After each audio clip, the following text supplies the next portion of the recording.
Bom dia, IBVE. Estou aqui nessa manhã de domingo com uma das ações que temos feito para manter-nos unidos e perto de Deus. Além dos áudios que temos mandado para os irmãos, faremos mensagens como essa e postaremos todos os domingos, para que os irmãos tenham a oportunidade de, utilizando essa mensagem, fazerem o seu culto dentro de suas casas. Isso é algo muito importante que com certeza vai trazer bênção para a sua vida e para a vida da sua família.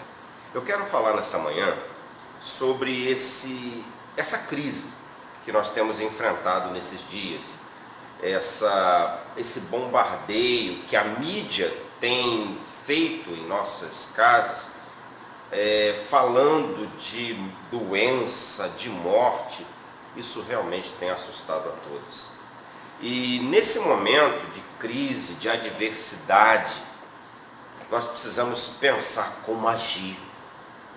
E em toda crise, uns choram, outros vendem lenços.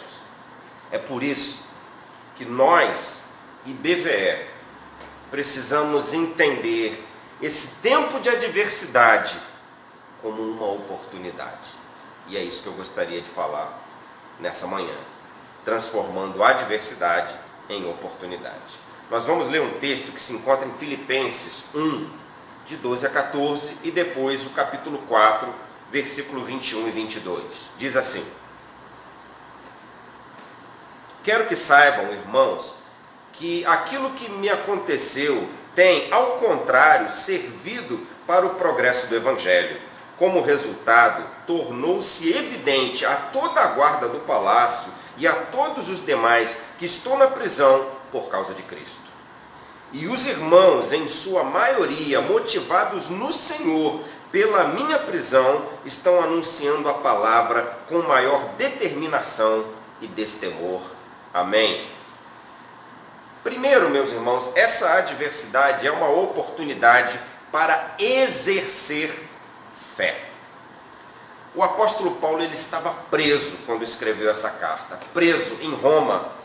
E diante de toda aquela luta, diante de toda aquela tribulação, todos nós sabemos ou imaginamos que estar preso é uma situação terrível. E Paulo passava por isso. Agora, ele conseguiu enxergar uma oportunidade de fazer algo bom naquele momento. Ele entendeu que, assim como Jesus falou que nós somos sal da terra e luz do mundo, aquele era o momento de exercer esse ministério.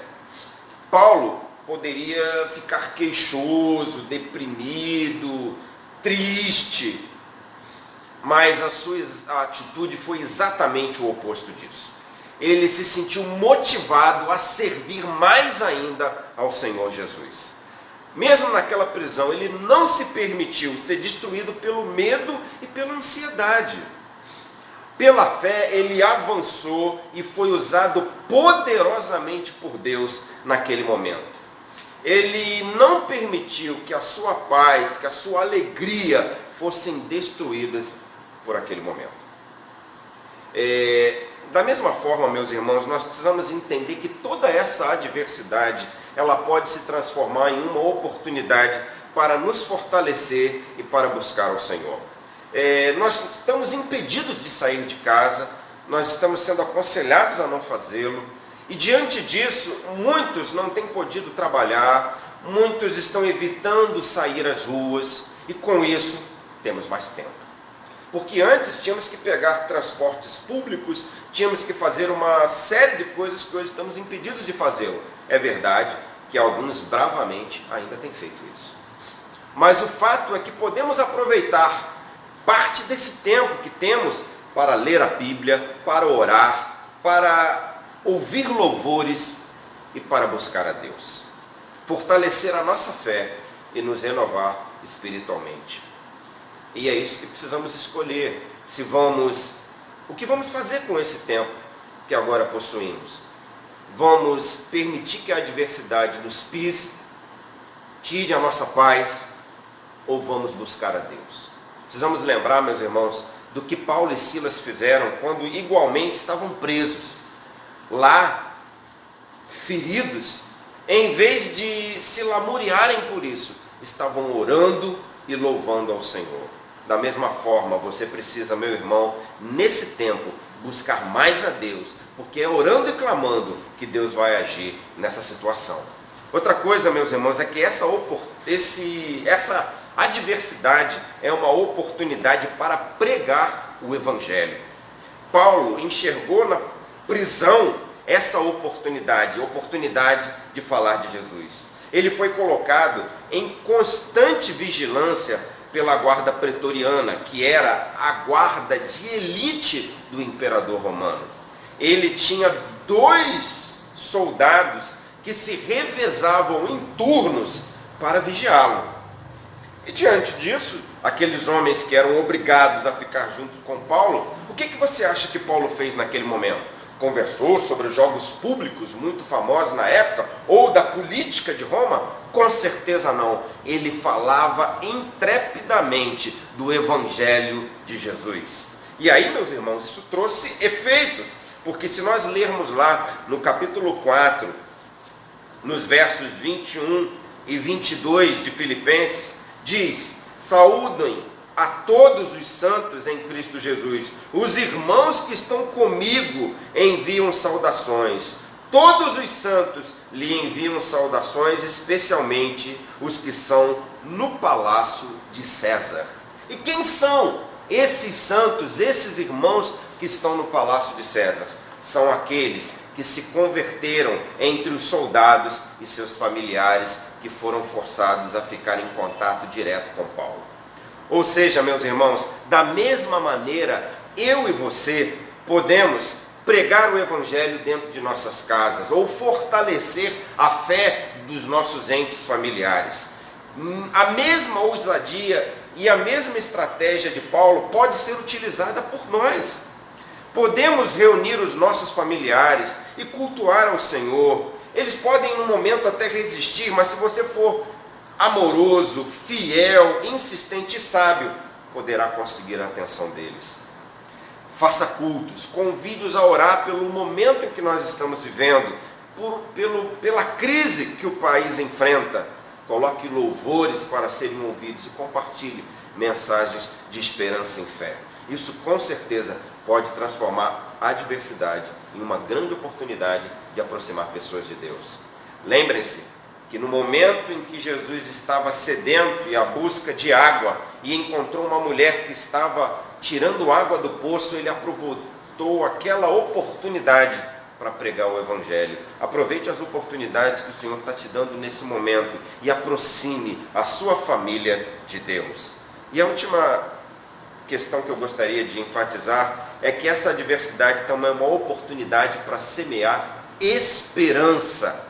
No versículo 14, lá do capítulo 1, diz que a atitude de Paulo, ela motivou outros irmãos a pregarem o Evangelho também.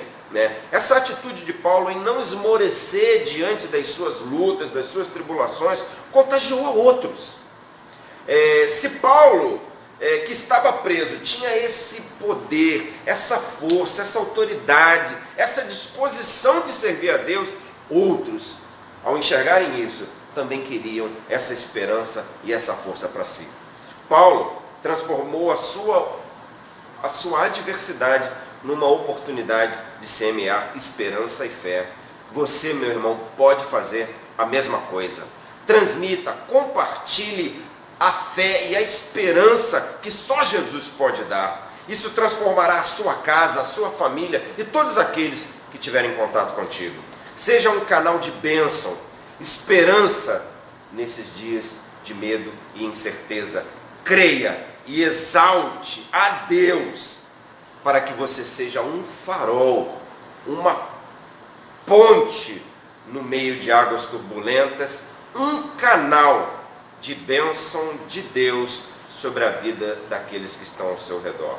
Da mesma forma, Paulo, num outro momento da sua prisão, chegou a sofrer até um naufrágio. Ele e vários prisioneiros foram jogados ao mar. Conseguiram chegar a uma ilha. E Paulo ainda sofreu ser picado por uma cobra extremamente venenosa. Mas a esperança, a fé de Paulo fez Deus agir. E ele trouxe esperança para todos aqueles que estavam com ele. E todos eles foram guardados e cuidados por Deus. Da mesma forma, você pode ser esse canal de bênção que proteja todos que estão ao seu redor. Nessa manhã, meu irmão, quero desafiar você a buscar o Senhor e a transformar a adversidade em oportunidade. A exercer fé, a pregar o Evangelho dentro da tua casa e a ser um canal de esperança e fé para aqueles que te cercam. Deus abençoe você. Ore, busque ao Senhor e transforme essa adversidade numa oportunidade em nome de Jesus.